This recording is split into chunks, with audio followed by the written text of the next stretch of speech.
On February 3rd, 2024 were the US Olympic Marathon Trials, maybe the most anticipated marathon race besides the Olympics this year. The trials are fair, brutal and pure racing. Where in most countries the best runners are selected based on their fastest times over the previous year, in the States they organize a proper battle. Every woman or man who ran the standard for the trials, shown here, can participate in the trials. There was quite some debate going on about the starting time. Where the organization was previously looking at the starting time around noon, 12 p.m, they eventually moved it to 10 a.m. because of many concerns from the runners about possible heat. It was eventually between 18 degrees or 64 degrees Fahrenheit and not much wind. The last half hour of the race still a bit hot though, but pretty good conditions for racing. For the men's there will be 2 definite spots and for the women 3 this year. Why the difference? Only 2 men and teammates, Matz and Clayton Young, ran the Olympic standard of 2:8:10 in the Chicago Marathon. So the US only earned 2 spots this year on the men's side. A country may substitute a runner as long as they've run 2:11:30. So if the race is slower than this barrier, Connor and Clayton will still be selected. Over to the competitors.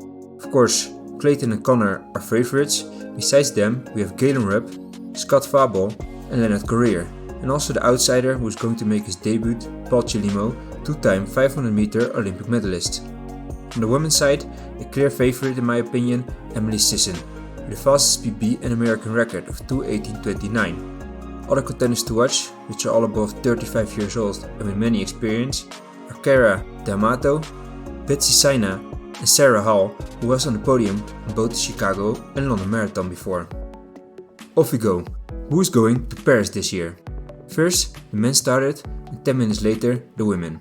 After slow starts in the men's race, Zach Penning started to take the front, pick up the pace already from mile 10 and onward. Connor Matz and Clayton Young sitting behind him in the last man standing. Where at mile 23, they take over together and leave Penning behind. For the third spot, we see Okana Kibet taking over Penning, who is trying to finish the race in the best of his capabilities. He is really struggling now.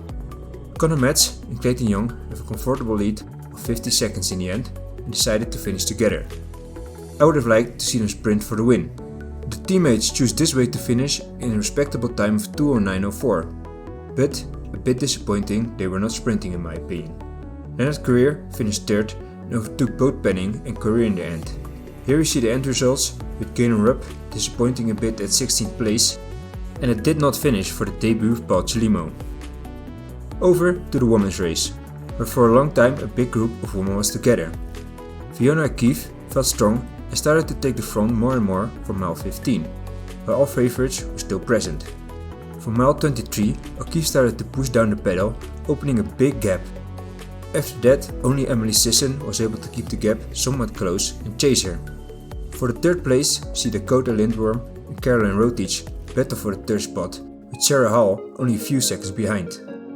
In the meanwhile, Sisson is losing ground on O'Keeffe. Now a gap of 41 seconds is already opening. For the third place, Lindworm makes a decisive move and gets rid of Caroline Rotich. Fiona O'Keeffe, what an astonishing performance for her marathon debut. She wins the trials today in a respectable time of 2:22:09, well below the Olympic standard. After her finished second Emily Sisson and third Dakota Lindworm.